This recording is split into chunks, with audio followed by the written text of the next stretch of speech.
Hey guys, welcome back. It is your favorite Gimp with a Limp. We're going to jump right back into some more Trafalgar 1805. One thing before we get started, sadly, a good chunk of the ships, especially in this area here where we were kind of focused, are in close approximations of where they were because I had gotten the kids, some cats, a kitten rather, and the kitten found this table. And I experienced what so many wargamers before me had, which is a little kitty coming through and batting around little minis, counters, and ships and sending them flying. It was definitely not fun for Gimpy coming in and finding all this. So I feel y'all's pain. I feel your pain. But that's all right. I got it close. Some of them took a little bit of a beating, but it is what it is. All right, so this final video, we're going to just finish up. I want to do just a little more shooting. A couple more shots, see what happens with some of these ships. We're not going to do all of it, but I want to, just do a little bit of shooting with some of them. And then we'll go over some final thoughts, some of the advanced rules of the game, let you guys know some of the extra bits that you guys can do. One thing I did want to add is I was doing a little more reading on it, and I did see a good idea when it came to the sails of the ships. All right, so remember, told you guys, when it comes to these ships, I glued these pieces in just because I didn't want to deal with it. I think it's easier to handle them that way. But something that I saw as a suggestion from one of the designers was you can get blue tack, right? Like you would use to tack something temporarily to the wall, or I use it with the miniature holders that hold your minis while you're painting them. You can use the sticky tack, blue tack, green tack, whichever kind that you use, and take just a little bit of it and put down in the holes in the ships where the little sails go. That way it'll help hold the sails in, but you still have the ability to pull them out if you want to. I think that's a good idea for you guys to try. So if you don't want them to be permanent like I've done, gluing them in, and you want them to be able to stay relatively snug though, use that little bit of blue tack. Just put just a tiny little bit in each one of the holes, and that should be enough to hold them in. Do keep in mind though that blue tack is going to wear out over time, so they will start to fall out and you might have to replace it. It's not going to be quick, but it is a relatively good solution if you want the ability to have them snug in, but have the ability to remove them. I like that idea. All right, so we'll go across the top here and we'll just take some shots with some of our British ships that are still in. I especially want to do one that's over here because I want to show you guys some of the friendly fire, which is some of the advanced rules. But our ship here, the Africa, is taking a little bit of damage previously. And actually I need to bump that up because I think it took 2 damage. And the cat had knocked my marker off, but we'll have him go ahead and continue firing at that first one. They should be in either short or medium range. Nope, not short range, but they are definitely in medium range. So they're only losing a single die at this point. So not too bad. They do have 3, so they get to roll 2 dice, -1 for the distance. Now, there are some wind rules that can be involved with this as well when it comes to firing. They can add modifiers. I'm not using those personally for this game, but I am going to touch on those when we get done with this part of it. All right, so let's roll our dice, see if there's any hits, and one's still spinning. Damn. 1 hit, not too bad. Let's see if we get a critical on it. And no critical, but we did get another little bit of damage on him. Not too bad. At this point, we've done 3 damage to him. That's cool and all, but he's got 17 hull. He doesn't start taking real negative modifiers until he gets down to about 5. So it would take a good chunk. That's why I really think you want to focus fire if you can in this game and try to take down some of those bigger ships quicker to take them off the board. Because if you spread out your fire, then you're just going to take forever to take anything off the board. Now, something I was pointing out before that you can do is you can use just a little bit of a cotton ball, something like this, and place that down next to your ships if you want to help signify which ones are fired out of which broadside. Because remember, with this game, it does matter if you fire out of both. If you're firing just out of one, you don't have to keep track of it. They will reload it for the next turn. So most of these ships, it's not going to matter unless they're firing on each side. But I got a fan going in my room, so it's blowing the cotton ball. But it can give your game just a little bit of extra aesthetics if you want to do that. You can even hit it with just a little bit of black or gray spray paint to make it stand out just a little bit. Now, just to show you guys, these ones over here, these are the higher numbers, or rather, shall I say, the lower numbers. This is 1 and this is 2. 1 is actually HMS Victory. Look at that. 6 firepower, 6 firepower. Or 6 dice, rather. The firepower is actually the 110. That's how many guns they have, 120 over there. So you see they have a lot more guns versus this one that has 74 guns, so it's only getting to roll 4 dice. So those lower numbers are those better ships that can take a mass load of punishment and deal out a bunch as well. So these guys can really lay the hurt down. There is only one ship, one ship actually, that has higher than a 6, and it is the Santiago, if I remember correctly, Spanish ship that has 7 dice. It's the 4-decker ship. No, I stand corrected. It is the Centenisma. Right, so in the rulebook it does point it out in here, but the Centenisma Trinidad, that has 7 dice, but that's only going to be a point blank range. You do have the modifiers for a long or medium. All right, but what I actually wanted to show, we're panning over to the right side because there's a specific instance that I got lined up over here I wanted to show you guys. One of the the advanced rules you don't have to have as part of your game, because normally you would just call this shot blocked, right? So this one here, this is ship 16. If it were wanting to fire, it's just got this guy in range, right? Far range to shoot up there at number 18, that Spanish ship. But let's move this one over just a touch to make it a little more accurate. But yeah, right about there. So let's say he's wanting to fire in between there. Well, he's partially obscured by this front British ship. You have the choice of, when it comes to the advanced rules, we could just say this is blocked, boom, he can't fire. Only the ones that have a clear line of sight, because this is a closer friendly ship that's in the line of fire. Or you can say, yeah, he can fire, but there's potential for damage going in onto your own friendly ship. Okay, so the way you're going to do this is that the friendly ship, if you're using this advanced rule, is going to be subject to the same damage that the enemy is getting, with the exception that there are modifiers depending on the range. Unfortunately for us in this situation, the range is short, so they actually wouldn't get any modifiers. So the basic way to understand it is, let's say we fired up here at 18 and this ship was at medium range. So it's in this medium -1 die spot. At that range, you would reduce 1 damage to the friendly ship versus what the enemy ship took. However, if it's at long range, you'd reduce it by 2. So let's say we fired and did 2 damage to the number 18, the Spanish ship up here. If this friendly ship were at long range, then you would be subtracting 2. He wouldn't take any damage. At medium range, you'd subtract 1. He's going to take 1 damage. At short range, like he is here, you're not subtracting anything, and he takes the full brunt of it. There is one benefit to the fact that you're never going to apply a critical hit to a friendly ship. So you can get crits onto enemies, but you can't get crits onto your own ship. So that is one benefit when you're deciding to take the risk. Okay, so let's just take the shot real quick just to see what would happen. We've got our 16. He's got a normal 4-die attack, but that 18 up there is at long range from him. So he's losing 2 die in his attack. So we just roll. Again, we're going to be looking for 5s and 6s. And I'll touch on that more specifically, but the general gist is, unless you have the veteran rule allows you to get 4s, 5s, or 6s when you're rolling for hits. Then you're just going to be looking for your 5s and 6s. So roll, and let's say we got 1 hit, because I actually got 2 misses. So we got a hit there. 1 damage is going through onto the enemy ship.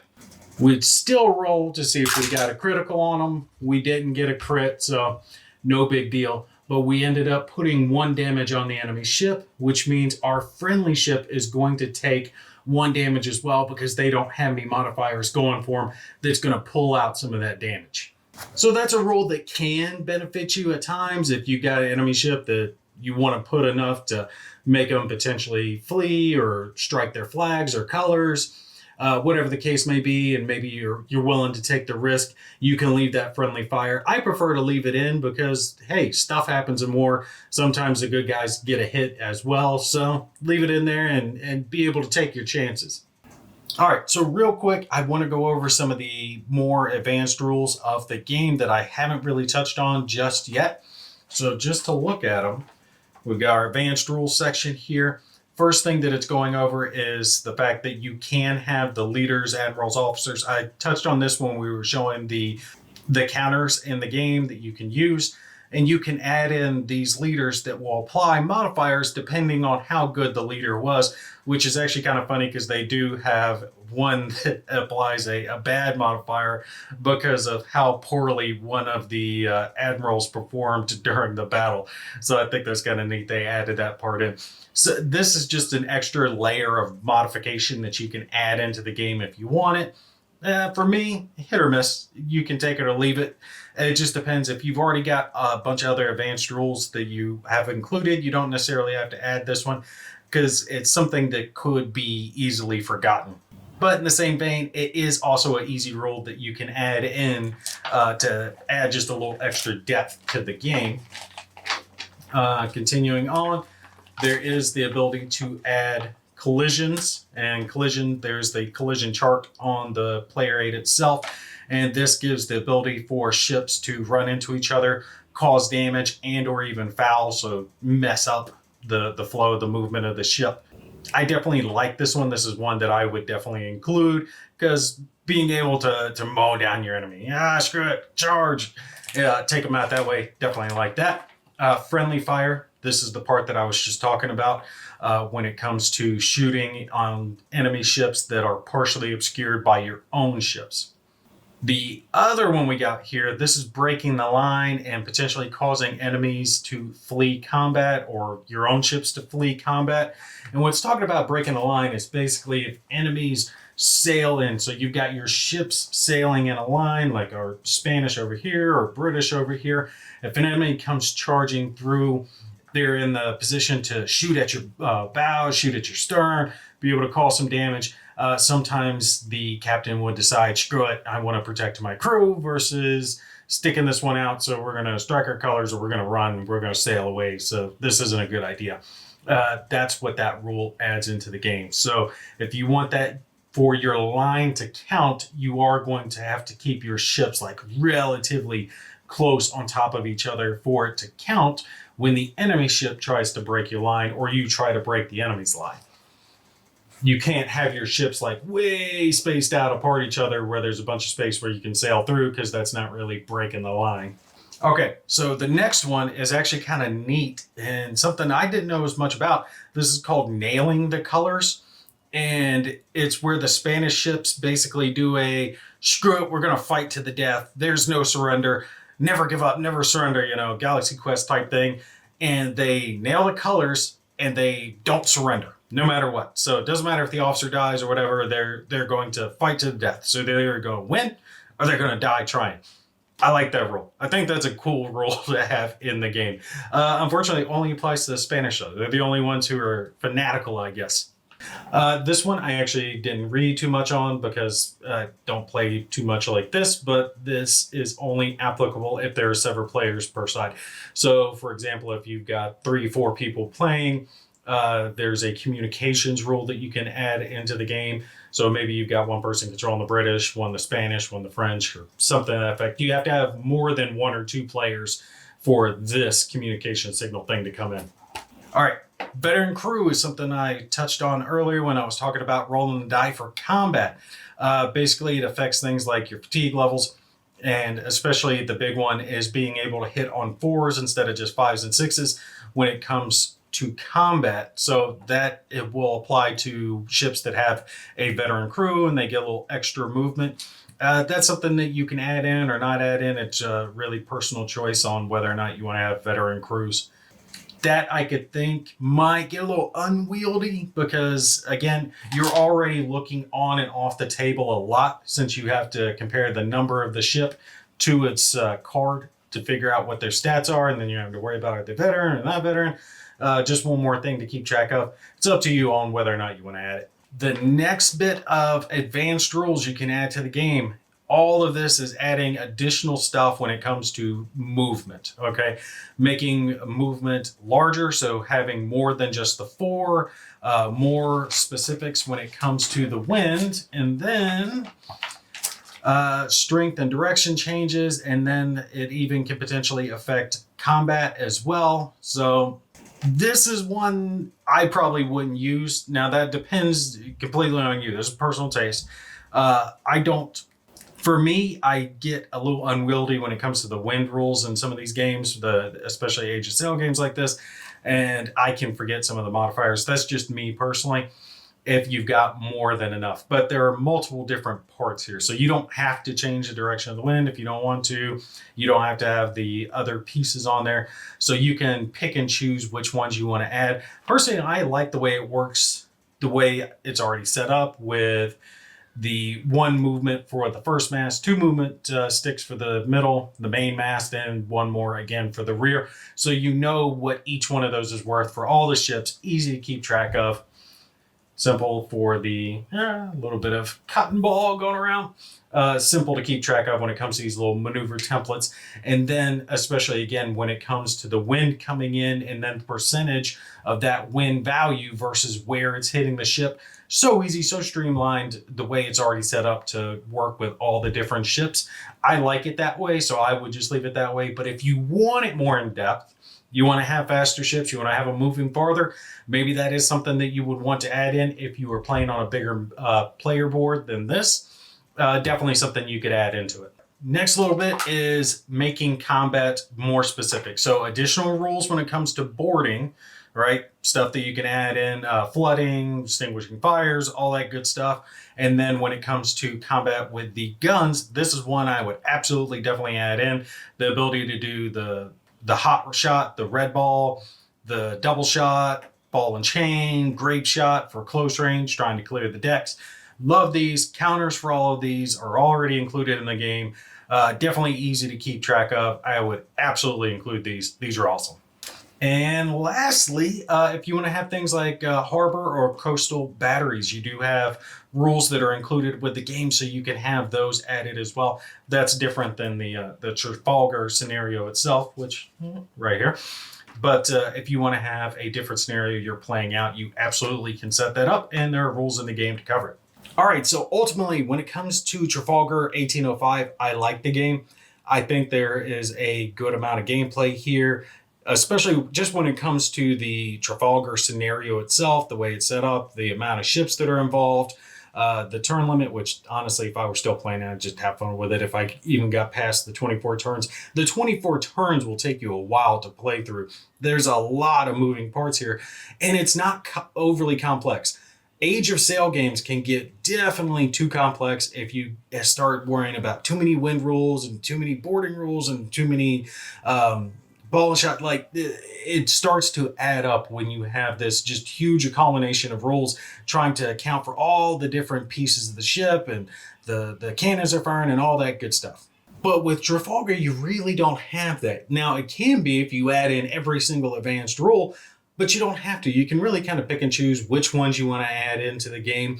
And especially the way it's set up, like with the basic rules, I like them because it's easy, it's streamlined. Like I was saying with the mast rules, you easily know what the movement's going to be.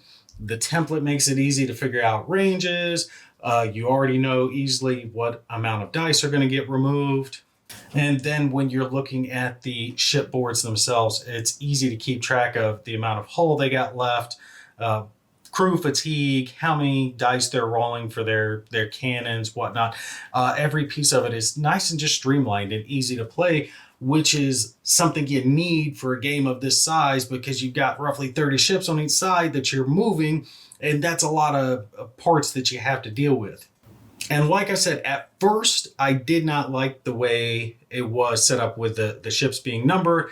All the ships looked the same, so you couldn't really tell them apart. But then I thought about it, and it would drive the cost of the game up tremendously to have the ships looking different. So they came up with a way, using the small little stickers that go on the back of the ships, to have them differentiated. That way you could easily look at a player aid to figure out what the deal was with the ship, right? How many decks it was, how many guns it had, the crew, all that good stuff. If you want something more in-depth where the ships are more detailed, then you're looking for something like Black Sails, right? Miniature game, Age of Sail game I've covered before. It's by Warlord Games. Good game. I definitely enjoy that one. But that one's more about what the pieces of the game look like. This one's more about streamlined, good, just easy playing Age of Sail game. Definitely a fun one. Definitely one that will take you some time, though. This isn't a game you're going to play through, if you play through the entire thing, in an evening. Well, I mean, you could, but you better be focused and really gunning it down. A lot of it's going to come down to, it's going to take you a little bit of time to move all the ships, especially depending on how many of your little maneuver tokens you're having to put down and move the ship along. And when you're doing that with all these other different ships, it's going to take a few minutes. So a game isn't going to be overly quick. Now, one little addendum that I will add, because I don't have time to touch on every single aspect, is that I would definitely go to BGG for some clarifications, because I did that myself when it comes to the rules of the game. Because while the rules aren't hard, there are a few parts that are fuzzy. And I think that just comes from the translation, because it's not a native English speaking game. So some of the stuff didn't translate over perfectly, but they did flesh that out, at least from what I've seen on BGG. The designer was there answering some questions people had. So if you ever come across anything, you get the game and there's something you don't know, go to BGG. There's a very good chance the designers answered your question over there. But all right, that's going to be it for this one. I hope you guys did enjoy getting to see at least a piece of Trafalgar 1805. I gotta say, they've done a good job cramming a large amount of Age of Sail gameplay into a relatively small section. But like I said, keep in mind, you're going to need a good amount of table space, because you've got about 8 of these that have to be spread across the table around this board. So it is going to take a good amount of space, but the actual boards themselves don't take up too much, about the size of a normal war game map. But all right, that's going to be it for me. You guys take care. I will catch you in the next one.